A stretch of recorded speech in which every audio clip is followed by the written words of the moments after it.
అమ్మలకు చెల్లెలకు అందరికీ నా యొక్క హృదయపూర్వక సద్దుల బతుకమ్మ పండుగ శుభాకాంక్షలు. నేను చాలా బాధ అనిపిస్తుంది.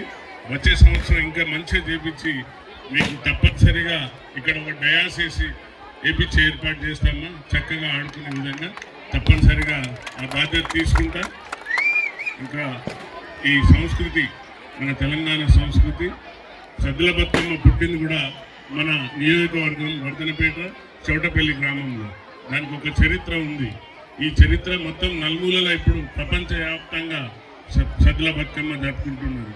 కాబట్టి ఆడపిల్లలను మనం పెళ్లి చేసి పంపించినాక ఈ పండుగ రోజు వారిని కొత్త జంటను ఆహ్వానించుకొని నవరాత్రులు తల్లి దగ్గర పూజ చేసి వారికి అన్ని విధాల వారికి ఏ కష్టాలు రావద్దని తల్లి నవరాత్రులు తల్లి దుర్గమ్మ తల్లితో పూజ చేసి ఈ సద్దుల బతుకమ్మతోని గౌరమ్మను తీసుకొచ్చి గౌరమ్మను అందరికీ పంచి మనం 9 వంటకాలు వండి వివిధ వంటకాలు వండి అందరికీ పంచే పండుగ ఈ బతుకమ్మ పండుగ.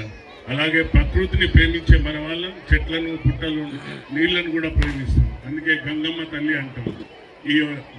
ఈ రోజు ఆడిన సద్దుల బతుకమ్మను తీసుకెళ్ళి వివిధ ప్రకృతి పూలతోని అంటే గునుగు, అలాగే మన ముఖ్యమైన తంగేడు పువ్వుతో అలంకరించి వాటిని మళ్ళీ ఈ ఆడినాక ఈరోజు నీళ్ళల్లో పారే నీళ్లు కానీ లేక చెరువులో కానీ వేస్తే అది ఏ విధంగా అభివృద్ధి చెందుతుందో చెట్లు, అదే మన కుటుంబం ఆ పిల్లల సంసారం కూడా అదే విధంగా అభివృద్ధి చెందాలని కోరుకునే ఈ పండుగ అందరినీ ఇంకా వివిధ రాష్ట్రాలలో వివిధ రకంగా చేసుకుంటారు. అదే కేరళ పోతే ఓనం అని చేస్తారు.